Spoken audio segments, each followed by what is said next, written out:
খবরটা কি জানতেন? অভিষেক বন্দ্যোপাধ্যায়ের বাড়িতে গ্যাস কাটার এসেছিল। বাংলার সকল মিডিয়া আলোচনা করছেন অভিষেক বন্দ্যোপাধ্যায়ের বাড়িতে রাত্রিবেলায় সে পৌঁছেছিল শালবনী থানার পুলিশ। হ্যাঁ, রাত 2টোতে শালবনী থানার পুলিশ আসে। অভিষেক বন্দ্যোপাধ্যায় বাড়িতে না, সরাসরি কালীঘাট থানায়, এবং কালীঘাট থানায় এসে একটি জেনারেল ডায়েরি করেন। ভোর 6টায় অভিষেক বন্দ্যোপাধ্যায়ের বাড়িতে শালবনী থানার পুলিশ কালীঘাট থানার পুলিশকে নিয়ে পৌঁছে যায়, এবং এই পৌঁছানোর পর ডাকাডাকি হয়, কিন্তু সেখানে দরজা কেউ খুলতে চান না। শেষ পর্যন্ত গ্যাস কাটারকে সঙ্গে রেডি রেখেছিলেন শালবনী থানার পুলিশ, সঙ্গে কালীঘাট থানার পুলিশ, এবং শেষ পর্যন্ত গ্যাস কাটার দিয়ে তালা কেটে দেওয়া হয়। ভাবতে পারেন কতটা বিড়ম্বনার। 7 লাখি ভোটে জেতা একজন সাংসদ, তিনি, আবার বলছি 7 লাখি ভোটে জেতা একজন সাংসদ, শওকত জাহাঙ্গীর, কাইজার, মুদাস্সার, সেলিমদের নিয়ে রাজনীতি করা একজন সাংসদ, ফেরেববাজ সাংসদ, তাঁর বাড়িতে গ্যাস কাটার তালা কাটছে। সেই দৃশ্য ইলেকট্রনিক মিডিয়া ধরতে পারলো না, কিন্তু রিপোর্টটা শেষ পর্যন্ত বেরিয়ে এলো, প্রকাশ্যে এলো, এবং সেই রিপোর্টের ভিত্তিতেই আপনাদের কাছে এই প্রতিবেদন পেশ করছি। 7 লাখি ভোটে জেতা সাংসদের বাড়ির তালা গ্যাস কাটার দিয়ে তালাটা কাটলো, কেটে, এবং শেষ পর্যন্ত ভেতরে ঢুকলো।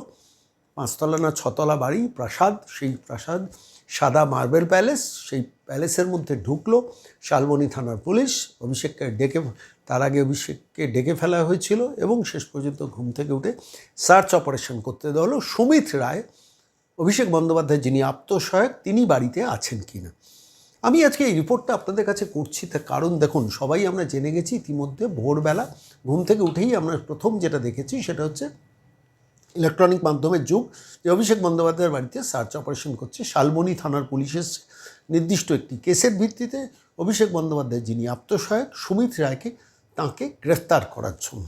গ্রেফতারি হলো না কেন, সুমিতকে পাওয়া গেল না, কিন্তু 6:15 থেকে প্রায় 7:45 পর্যন্ত, 7:30 পর্যন্ত চিরুনি তল্লাশি চললো ওই 5 তলা না 6 তলার সাদা মার্বেল প্যালেসের বাড়িটাতে। ঘর থেকে বাথরুম, রান্নাঘর থেকে বারান্দা, সমস্ত জায়গায় চিরুনি তল্লাশি করলো প্রচুর। কত পুলিশ এসেছিলো আমরা জানি না, কিন্তু শালবনী থানা থেকে একটা বেশ বড় ব্যাটালিয়ান এসেছিলো, যারা বাড়িটা চিরুনি তল্লাশি করে। ছবি হাতে ছিল যে সুমিত্রাকে দেখতে কীরকম, সেই সুমিত্রাকে কোথাও পাওয়া গেল না। অভিষেক বন্দ্যোপাধ্যায় তখন বাড়িতে, ভালো করে খেয়াল করে দেখুন, অভিষেক বন্দ্যোপাধ্যায় বাড়িতে তখন তল্লাশি চলছে এন্টায়ার ফ্লোরগুলোতে, একটার পর একটা ফ্লোর তল্লাশি করলেন। খবরটা পেয়ে মমতা বন্দ্যোপাধ্যায়ের বাড়ি, অভিষেক বন্দ্যোপাধ্যায়ের এই বাড়িটা থেকে 100 মিটারের মধ্যে, মমতা বন্দ্যোপাধ্যায় গাড়ি করে বাড়ি থেকে ভোর রাতে পৌঁছে গেলেন সেই বাড়িতে। তার সামনেই তখনও তল্লাশি প্রায় শেষ পর্বে।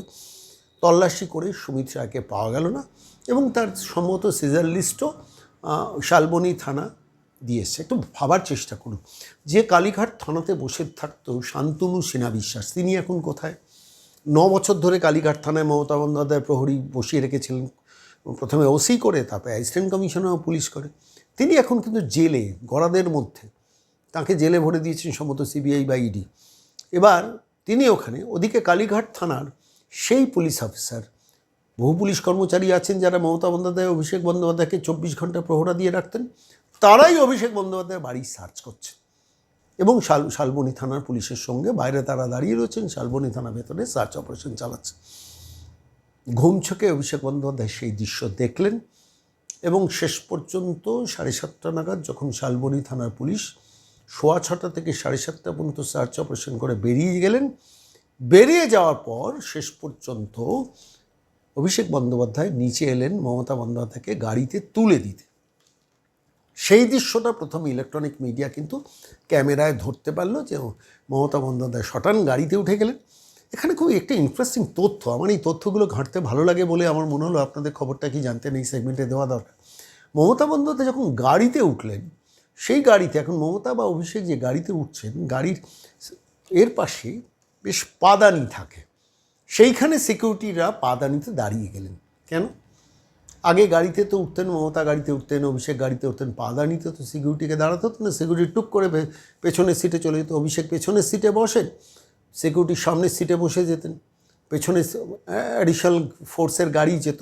আবার মমতা বন্দ্যোপাধ্যায় গাড়িতে সবসময় সামনের সিটে বসে, সেখানে মমতা বন্দ্যোপাধ্যায়ের পেছনের সিটে তার পার্সোনাল সিকিউরিটি অফিসাররা বসে পড়তেন।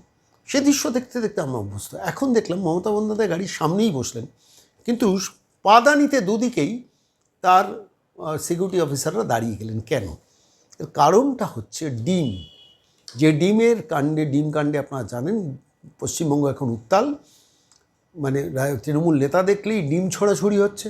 অভিষেক বন্দ্যোপাধ্যায়কেও সোনারপুরে ডিম ছড়া দিয়ে শুরু, এবং সেটা এখন ঘরে ঘরে কাউন্সিলর থেকে জেলা পরিষদ সদস্য থেকে শুরু করে চেয়ারম্যান, এমএলএ, এমপি, মিনিস্টার, প্রাক্তন মিনিস্টার, যারা ধরা পড়ছেন তারাই শেষ পর্যন্ত ডিম খাচ্ছেন, অর্থাৎ ডিম ছুঁড়ে তাদের মারা হচ্ছে।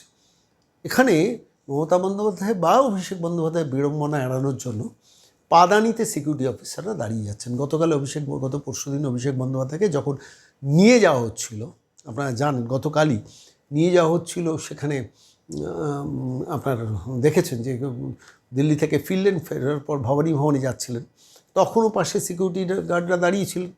আবার যখন বাড়ি ফিরলেন তখনও সিকিউরিটি গার্ডরা দাঁড়িয়েছিলেন। আজকে মমতা বন্দ্যোপাধ্যায় যখন বেরোচ্ছেন সেখানেও সিকিউরিটি গার্ডরা দাঁড়িয়ে গেলেন। অর্থাৎ ডিম যেন কেউ কাঁচের ওপরেও ছুঁড়তে না পারে, এক। দ্বিতীয়ত হচ্ছে যাতে ক্যামেরাবন্দি না হয় সেই মুহূর্তের মমতা বা অভিষেকের ফেস অ্যাপিয়ারেন্সটা। দুটো খুব ইন্টারেস্টিং জিনিস আমার খালি মনে হলো যে আজকে বলা দরকার, কিন্তু শেষ পর্যন্ত মমতা 8টা নাগাদ বাড়ি ফিরে গেলেন। অভিষেক বন্দ্যোপাধ্যায় গজরাতে শুরু করলেন, রিপাবলিক বাংলার সাংবাদিককে খুব কটু কথা বলতে শুরু করলেন। বিপি আনন্দও পৌঁছে গেছে, চিৎকার চেঁচামেচি কিছুটা করে শেষ পর্যন্ত ভেতরে ঢুকে গিয়ে ওই করিডোরে দাঁড়িয়ে দেখা গেল যে সিকিউরিটি অফিসারদের সঙ্গে কিছু কথাবার্তা বলে তারপর তিনি তার হয়তো ঘরে পৌঁছে গেলেন। মূল কথা হচ্ছে যে অভিষেক বন্দ্যোপাধ্যায় 7 লাখি ভোটে জেতা একজন এমপি, মানে 7 লাখি ভোটে জিতে তো নিজেকে সুপারহিরো করে ফেলেছিলেন। এখন সেটা মাটিতে গড়াগড়ি হচ্ছে, আজ হোক কাল হোক পরশু, শেষ পর্যন্ত তাকে জেলে যেতে হবে। আজকে যখন এই প্রতিবেদন পেশ করছি তারপরের দিন সকাল 11টায় তাকে ভবানী যেতে হবে, নির্দিষ্ট এই জাল সইকাণ্ডে তাকে হাজিরা দিতে হবে। 14 তারিখ সোমবার তাকে সিজিও কমপ্লেক্সে যেতে হবে চাকরি দুর্নীতি নিয়ে। 15 তারিখ তাকে আবার যেতে হবে ডিজে কাণ্ডে নির্দিষ্টভাবে তদন্তের মুখোমুখি হওয়ার জন্য সকাল 11টা বা 12টার সময় ভবানী।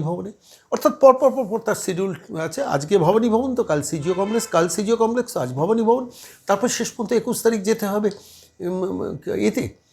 ত্রিপুরায় খোয়াই আদালতে। অর্থাৎ শিডিউলটা যা এখন সিজিও কমপ্লেক্স, ভবানী ভবন, আদালত, এই করে বেড়াতে হবে অভিষেককে। আর এর মধ্যেই কোথাকার শালবনী থানা, আমরা কেউ কাল পর্যন্ত জানতাম না, আজকে সকালে হানা দিল তার বাড়িতে, এবং গ্যাস কাটার নিয়ে অভিষেক বন্দ্যোপাধ্যায়ের বাড়ির তালা কাটলো। কস্মিনকালে আপনি আমি ভেবেছিলাম এই দিনটা দেখতে হবে। পাপ বাপকে ছাড়ে না, মমতাকে বা অভিষেককে কিন্তু পাপ ছাড়ছে না, এটাই কনক্লুশন। খবরটা কি জানতেন এই সেগমেন্টে।